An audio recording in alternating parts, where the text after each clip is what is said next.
kabar kalian semua hari ini? Jumpa lagi di Tanam Ternak Channel bersama saya Citra. Saat ini saya berada di Momiji Koi Center. Alamatnya berada di Jalan Sulfat Tengah nomor 1, Kota Malang, Jawa Timur. Saya berkesempatan untuk menemani Mas Efek Januar untuk melakukan tutorial tentang bagaimana sih cara memilih ikan koi yang bagus dan berkualitas. Ayo langsung saja kita ke dalam, ketemu Mas Januar.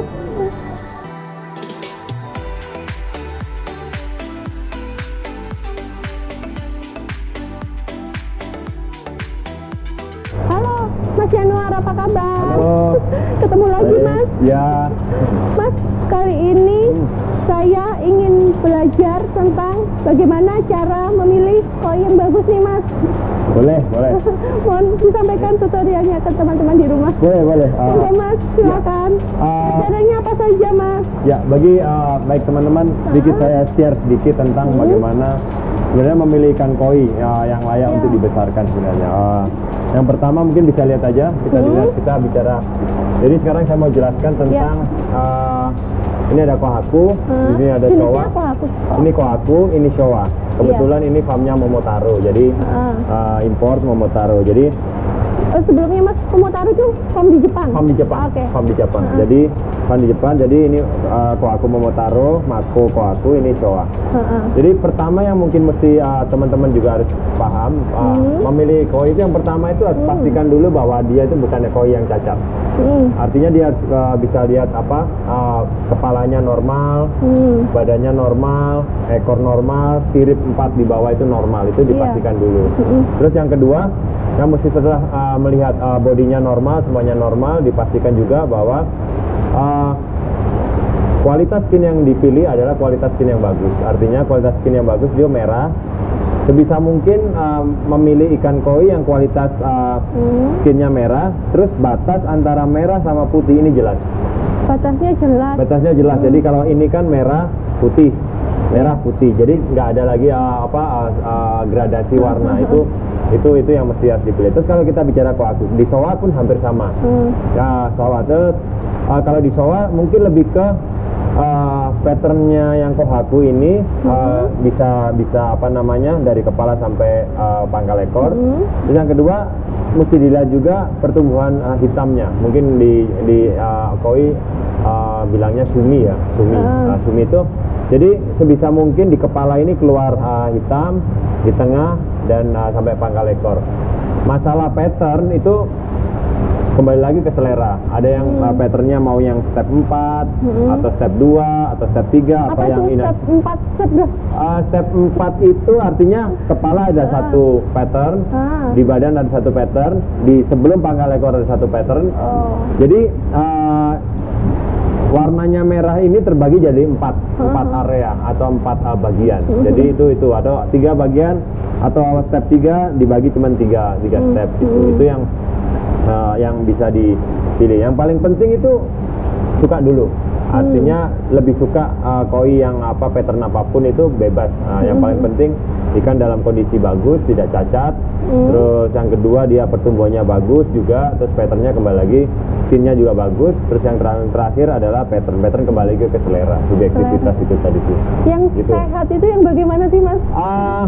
Jadi sebenarnya ciri koi sehat itu gampang.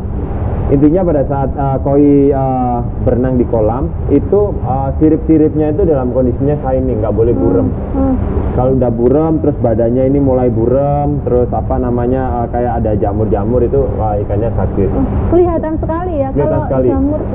Biasanya kalau ikan yang sakit itu dia di kolam itu sering tidak aktif, tidak dalam satu gerombolan, dia menyendiri, diam, tunggu kayak dikagetin gitu, dia langsung bergerak gitu. Tapi koi yang aktif itu koi yang sehat, jadi dia ikut dalam satu kelompok terus. Itu sih yang mesti. Ini kohaku, ini showa, nanti sanke-nya belum ada. Tapi intinya secara garis besarnya hampir sama sih gitu. Itu ya Mas ya, tentang memilih koi yang bagus. Memilih koi. Dan di Momiji Koi Center sendiri kualitasnya bisa dijamin ya Mas ya? Saya bisa jamin. Artinya saya bisa jamin, saya selalu sama konsumen saya Kalau memang koi itu nggak bagus, saya bilang nggak bagus. Oke.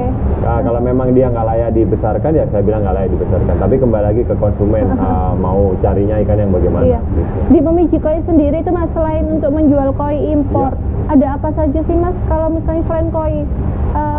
Menjual apa selain koi? Kita juga memfasilitasi buat teman-teman yang mau cari pakan yang kualitasnya impor ada, terus untuk bakteri pengurai di kolam juga ada, obat-obatan juga ada, peralatan kolam juga ada.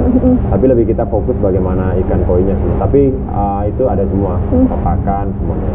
Kalau untuk teman-teman yang ingin bikin kolam, menyediakan jasa pembuatan kolam, boleh kita bantu. Bisa dihubungin juga ya, Mas? Boleh, silahkan ya. Oke. Itu saya kira itu. Terus yang paling penting juga buat teman-teman penghobi koi, pada saat membeli ikan jangan lupa untuk mengkarantinanya.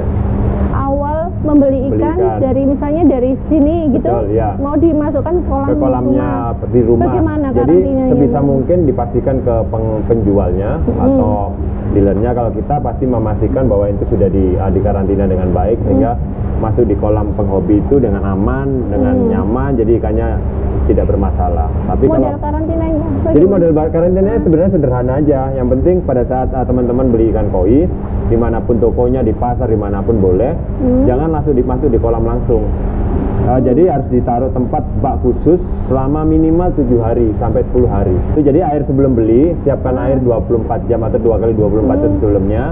Setelah beli, habis beli, ditaruh rumah, jangan masuk di kolam langsung, masuk di bak yang sudah kita persiapkan dengan aerator dan aerasi filtrasinya. Itu yang mesti harus disiapkan. Apung dulu minimal 30 menit. Setelah suhunya sama, keluarkan ikannya, airnya jangan dimasukkan, airnya harus dibuang. Jadi terus bisa pakai obat atau hanya cukup garam. Tapi kalau misalnya pakai obat, bisa berbagai macam obat di toko. Fungsinya apa Mas sekarang? Lebih jadi fungsinya adalah sebenarnya supaya menekan kondisi ikan koi ini dalam kondisi bagus. Jadi pada saat kondisi bagus, otomatis daya tahan tubuhnya bagus, dia tidak terserang penyakit. Itu yang paling penting. Terus yang kalau misalnya mau pakai obat itu juga lebih bagus. Akhirnya obat pencegahan itu bisa untuk menghindari. Selama 7 sampai 10 hari, kalau ikan kondisinya bagus, yang saya bisa jelaskan bahwa dia harus shining, bersih, nggak ada bercak merah, nggak ada jamur, nggak ada apapun, itu akhirnya koi siap pindah ke kolam utama. Tapi proses pindahnya juga jangan boleh langsung.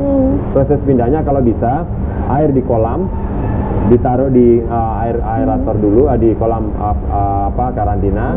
Terus ikannya diambil sedikit campuran dari ikan air di kolam itu, apung dulu sebentar, baru ikannya dikeluarkan, airnya jangan diikuti masukkan.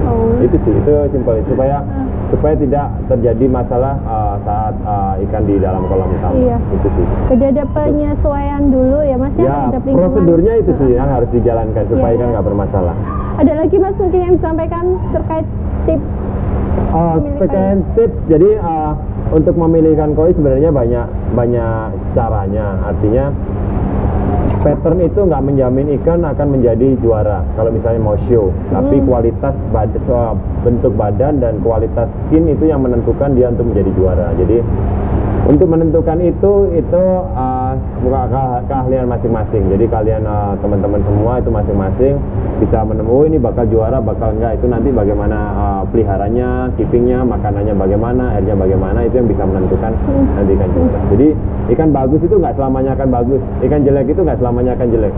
Tapi dia setelah dengan perawatan yang bagus, makanan yang bagus, kualitas bisa.